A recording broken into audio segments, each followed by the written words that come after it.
Alors, bonjour, est-ce que tu peux te présenter tout d'abord? Bonjour, je suis Laurent Blanchard, j'ai 38 ans, je suis ch'ti. En termes de background professionnel, en fait, j'ai 10 ans d'expérience chez Procter & Gamble dans des fonctions marketing-vente. J'ai expérimenté un peu tous les métiers, de commercial à directeur commercial d'une petite division. Et puis après, j'ai passé 4 ans dans le groupe Carlsberg, où j'étais patron du marketing pour ce qu'on appelle le hors domicile. Et puis m'est venue l'idée de mon entreprise, puisque je suis le fondateur de Unit.com, comme Unit en anglais, mais avec 2 O. L'idée d'Unit, c'est de donner le pouvoir à chacun de créer des richesses grâce à ses talents. Donc en gros, on dit aux gens, vous savez faire quelque chose, vous aimez faire quelque chose, vous avez besoin de développer vos revenus, où que vous soyez, qui que vous soyez, on vous met en situation de le faire. D'accord. Alors, pourquoi cette idée maintenant? Pourquoi, alors que toi qui as travaillé chez Procter, chez Carlsberg, pourquoi tu t'es dit, tiens, je vais me lancer dans le collaboratif, dans la consommation collaborative? Pourquoi? Alors, je ne me suis pas lancé dans la consommation collaborative, j'ai eu l'idée d'Unit qui s'inscrit dans le cadre de la consommation collaborative, d'autant plus que l'idée de consommation collaborative, c'est une idée très neuve. On n'en parlait même pas quand j'ai commencé à avoir l'idée d'Unit, où quelques initiés étaient au courant de ce sujet-là. Pourquoi j'ai eu l'idée d'Unit? J'ai eu l'idée d'Unit parce que en fait, je me suis aperçu de mes postes de direction que l'agenda qu'on donnait aux entreprises, qui était donné par les marchés, nous emmenait droit dans le mur sur le marché du travail. En fait, je me suis aperçu qu'on produisait de la richesse et que cette richesse, elle repartait soit vers les marchés pour produire encore plus d'argent. Pour produire encore plus d'argent, exactement. Ou soit pour nourrir la croissance sur des continents où la croissance elle est plus facile à obtenir. Donc en fait, je me suis dit, on a un gros problème en Europe de l'Ouest, c'est que les entreprises vont avoir de moins en moins la capacité à absorber le marché du travail.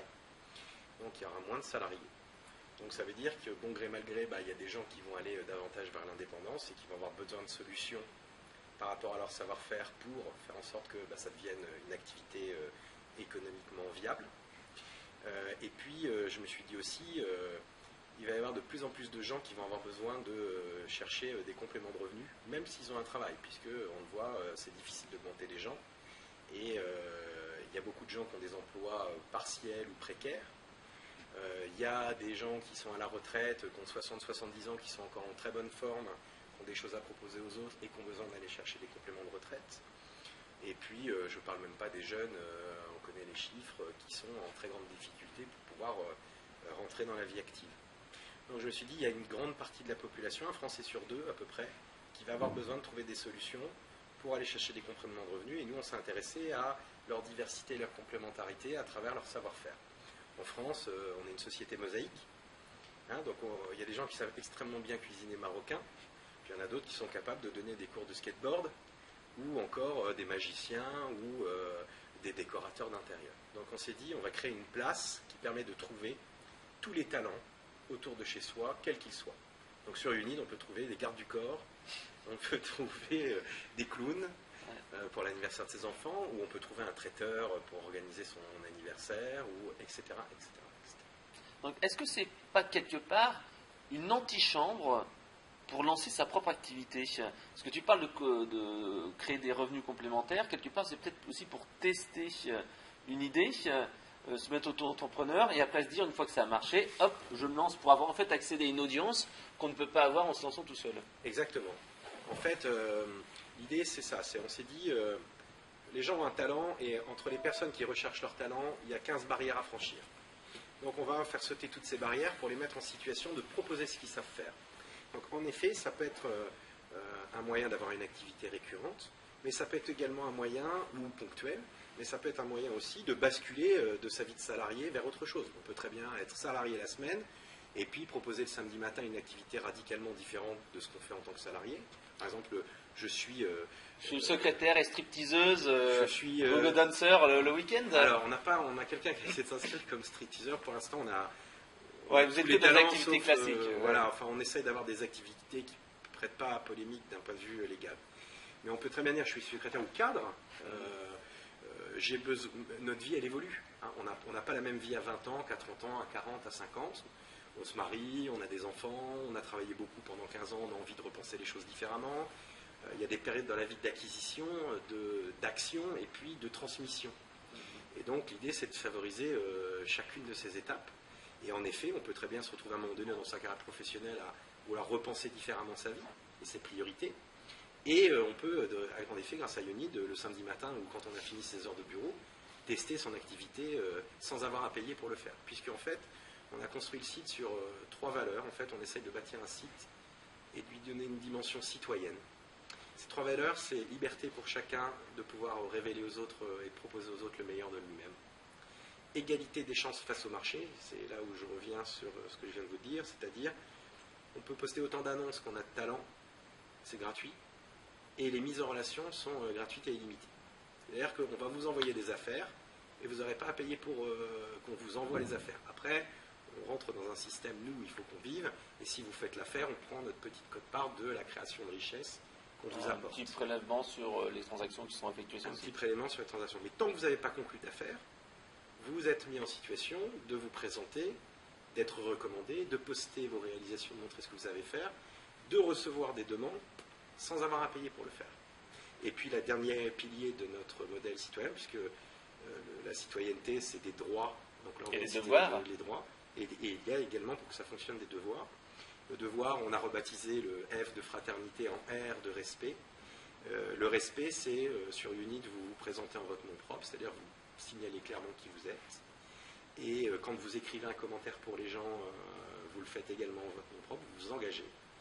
Et c'est également une compréhension aujourd'hui, à l'état où on en est, des lois, c'est-à-dire par rapport au droit du travail, on invite les gens à prendre connaissance de leurs devoirs et ce qu'ils doivent mettre en place pour être en conformité avec les lois. Demain, notre système qu'on va mettre en place d'intermédiation de paiement permettra de faire des transactions, que l'on soit un professionnel ou un particulier, de manière complètement déclarée. D'accord. Mais est-ce que le plus simple, ça serait pas de leur dire, ok, vous avez la possibilité en fait de déclarer votre activité. Pourquoi en fait vous ne devenez pas tout simplement auto-entrepreneur et vous déclarez un numéro SIRET classique. Auto-entrepreneur, ça coûte quasiment, il y a peut-être des frais un petit peu au départ, mais c'est très peu cher. Ou alors déclarer dans ses revenus. Vous allez peut-être éditer des états ou des choses comme ça qui permettront aux gens de savoir dans quel cas ils doivent leur sortir. Est-ce qu'on part du principe que les gens vont être malhonnêtes ou que les gens vont être plutôt honnêtes? Moi, je pars pas de principe. Je pense que j'ai pas de principe. Je pense que chacun est libre et se détermine en fonction de ce qu'il est. Nous, l'idée, c'est d'être un facilitateur et c'est de pas être restrictif. Donc, en fait, c'est une place où vous pouvez vous proposer vos services en tant qu'entreprise. Vous pouvez très bien dire, moi, je suis plombier artisan, voilà, j'ai une entreprise et je suis mis comme les autres en situation de réussite. Et d'ailleurs, avec le système de légalisation de la transaction, ça rétablit la concurrence loyale, puisque tout le monde part avec les mêmes contraintes. D'accord ? C'est-à-dire de payer ses charges. Ouais. Après, on peut être auto-entrepreneur, et d'ailleurs, on invite aujourd'hui les gens à s'informer et à s'inscrire auprès des organismes qui font foi pour créer leur statut d'auto-entrepreneur. Après, vous pouvez très bien dire, j'ai pas envie de m'encombrer, de commencer à créer un statut d'auto-entrepreneur. C'est pas si simple que ça. Il y a des gens qui n'ont pas forcément non plus des niveaux scolaires qui leur permettent de bien savoir lire, bien savoir écrire. Et là, on peut très ou pas vouloir s'encombrer tout simplement avec des formalités. Ouais. Et on leur dit, vous pouvez exercer en tant que particulier, vous êtes employé par un autre particulier qui devient votre employeur. Et nous, on vous met un système d'intermédiation qui fait que, automatiquement, sur la transaction que vous réalisez, on a déclaré vos charges. Et vous êtes en conformité avec les lois. Et par ailleurs, vous cotisez même à votre propre sécurité sociale, à votre retraite, etc. Ben, alors, est-ce que ça veut dire que si, par exemple, je paye 100 € pour une prestation, oui, vous allez prendre votre commission qui est quelques pourcents et vous allez verser, par exemple, les 40% de frais de frais de sécurité sociale et RSI et compagnie? Alors, exactement. Enfin, sur les entreprises et les auto-entrepreneurs, ils gèrent leurs déclarations eux-mêmes. Ils sont déjà dans cette mécanique-là. D'accord ? Donc, eux, on va leur prendre une commission sur leur net. Et puis voilà. C'est-à-dire que l'entreprise, on enlève la TVA puisqu'elle paye la TVA. L'auto-entrepreneur, on prend sur la totalité puisqu'il n'a pas de TVA. Et le particulier, on prendra notre commission sur son net une fois qu'il aura payé ses charges. D'accord. D'accord. Donc, par exemple, vous êtes une entreprise, je veux dire, je propose 100 € pour une mission. L'entreprise, je vais prendre une commission sur 100 € moins la TVA. Vous êtes auto-entrepreneur, je vais prendre sur la totalité. Vous êtes particulier, je vais vous dire, il y a 55 € peut-être net à la sortie. Est-ce que vous prenez, est-ce que vous ne prenez pas? Ouais. Comme ça permet au moins d'avoir quelque chose de légal. Et en cas de contrôle, vous et la personne qui fait appel et le prestataire sont sûrs d'être dans la légalité véritablement. Exactement. En tout cas, au niveau du paiement. D'accord ? C'est-à-dire au niveau de la déclaration des échanges de flux financiers qui peuvent se faire à travers notre circuit. D'accord. Alors, j'aurais une dernière question. Comment est-ce qu'on fait lorsqu'on est une start-up comme toi pour se faire connaître ? Là, il y avait une petite présentation ce matin, donc c'est un peu des relations presse, du réseau. Comment vous allez faire pour pouvoir sortir de l'anonymat et vous faire connaître ? Alors, c'est ce qu'il y a de plus compliqué à faire en fait. Il y a plusieurs leviers. Il y a des leviers, je vais appeler fondamentaux. Quand on est sur Internet, il y a ce qui s'appelle le référencement naturel, c'est-à-dire comment on arrive à remonter sur les moteurs de recherche, sur les actions qu'on propose de manière naturelle sans avoir à payer pour le faire. Donc un gros travail d'optimisation du site, en interne ou via une agence ? Les deux. Les deux. Les deux. En fait, il faut se dire par rapport à mon ambition et mes objectifs, qui est capable de le fournir. Il y a des choses qu'on est capable de faire par nous-mêmes, et puis il y a des choses où on a eu besoin de recourir à d'autres sociétés. À des spécialistes. Et on a encore beaucoup de travail sur ce sujet-là. C'est une histoire qui est... Donc vous avez choisi des mots-clés, vous dites là, sur ces mots-clés-là, il faut que je sois présent, référencement naturel. Est-ce que vous avez également fait appel à de l'AdWords ? Alors après, deuxième levier, on a testé les outils de digital marketing, mais là c'est un coût. Hein, donc en fait, nous on a une année d'existence, donc notre première année elle nous a permis de tirer surtout d'apprendre, de tirer des enseignements. Donc on a testé un peu d'AdWords, on a testé Facebook et on a testé ce qu'on appelle l'affiliation. Hein, donc vous avez une publicité sur un site où il y a une cible commune, mais où on ne fait pas forcément la même chose. Et puis ça nous a permis de dégager des enseignements et de se dire le jour où on a des budgets suffisants, quel est le levier qui est le plus porteur pour nous. Donc ça, oui, on l'a testé. Après, bien entendu, on a eu un peu de presse. Ça fait du bien, mais c'est pas la révolution comme on peut se l'attendre. Un communiqué de presse ou même un passage à la radio, ça génère parfois un peu de trafic, mais pas forcément des ventes. C'est de la notoriété en fait. Ça nous aide à construire de la notoriété. On a été élu coup de cœur de l'année par le magazine Entreprise au mois de décembre. On est dans Management de ce mois-ci également sur ce sujet des bonnes idées business en ce moment. On a fait un peu le Parisien, on était dans Femmes Actuelles, France 24. Mais là où ça devient décisif, nous l'idée, et notre concept, je pense qu'il peut être porté à ce niveau-là, puisqu'il touche tous les Français, c'est de faire le trésor de Jean-Pierre Pernaut. C'est parler à 10 millions de Français, je ne sais pas quel est le chiffre exact. Là, oui, ça a une incidence directe sur votre notoriété, sur votre trafic et sur le fait que les gens commencent à s'approprier le projet. Donc il y a la presse, c'est important. Donc j'espère que ce sera regardé par de nombreux journalistes et je me tiens à leur disposition. Et puis après, il y a le réseau. Et ce matin, on était plusieurs intervenants de start-up. Ça nous permet d'abord de réfléchir ensemble aux meilleures pratiques et aussi de partager. Les gens de WeShare peuvent parler de Unid et les gens de Unid peuvent parler de WeShare puisqu'on a un terrain commun. Et puis le dernier levier, last but not least, hein, comme on dit, le dernier mais pas le moindre, c'est d'essayer de construire des partenariats avec des gens qui peuvent avoir des sociétés ou des organismes publics qui ont une prise de parole auprès d'un très grand nombre de personnes et dont la stratégie, l'image, les valeurs peuvent correspondre aux valeurs de Unid et de bâtir des adjacences ensemble. Par exemple, on est en train de discuter avec des acteurs majeurs de la distribution. Il n'est pas inenvisageable demain que certains groupes de distribution mettent à travers Unid et à travers leur point de vente, par exemple, leurs propres clients fidèles en situation d'aller créer de la richesse et donc, grâce à cette richesse, d'eux aussi reconsommer chez eux.